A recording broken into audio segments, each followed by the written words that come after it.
திருப்பி உங்களுக்கு வணக்கங்க. கலைஞர் சார் சொன்னது வந்து எனக்குலாம் ரொம்ப வலியாக இருந்துச்சு. நானும் ஒரு தயாரிப்பாளருங்கும் போது எனக்கு என்ன கஷ்டம்னு தெரியும்.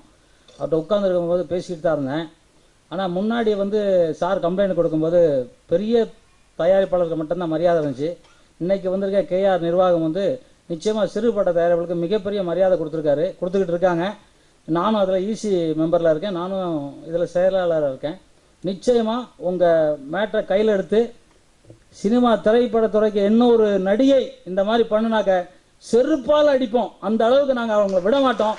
நிச்சயமாக இதுக்கு திரைத்துறை மட்டும் இல்லாமல் பத்திரிகையாளர் அத்தனை பேருக்கு எங்களுக்கு கை கொடுத்து எங்கள் கூட நில்லுங்க. ஏன்னா நீங்கள் கை கொடுத்தா மட்டும்தான் நாங்கள் இதில் ஜெயிக்க முடியும். அதனால் நீங்கள் கண்டிப்பாக கை கொடுங்க. அஞ்சலி எந்த இடத்துல இருந்தாலும் சரி தூக்கிட்டு வந்து எங்கள் படம் நடிக்க வைக்க முடியும் நம்மளால். அது நீங்கள் தான் ஓங்கி கைத்தட்டல் மூலயமா அவன் தெரியப்படுத்தணும். அது மட்டும் இல்லாமல் அப்படி இல்லை நான் நடிக்கவே மாட்டேன் இனிமே அப்படின்னு சொன்னால் அந்த படத்தில் என்ன செலவாச்சோ அதை ஒரு பைசா கூட இல்லாமல் வட்டியோட நீ வச்சுட்டு நீ எங்கே வேணால் தொலைஞ்சுப்போ. நாங்கள் உன்னை கூப்பிடல, நீ இல்லாமல் ஒன்றும் சினிமா செத்து போவாது. அதனால் இந்த முயற்சியை திருப்பியும் நான் இப்போ சொல்கிறேன், கலைஞர் சாருக்கு நான் சொல்கிறேன். அவர் வந்து மிகப்பெரிய டைரக்டரு, ஒரு மிகப்பெரிய நடிகர்.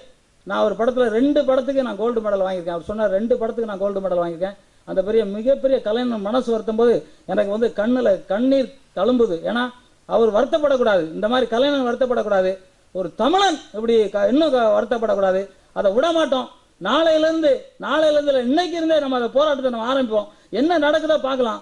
அவங்க வந்து தீரணும் அப்படிங்கிறத இந்த பத்திரிகையாளர் அடிச்சு ஒருமுகமா நீங்க குரல் எழுப்புங்க. நாங்க நிச்சயமா திரைப்படம் ஜெயிக்கும் என்று கூறி கொண்டு விடைபெறுகிறேன். நன்றி, வணக்கம்.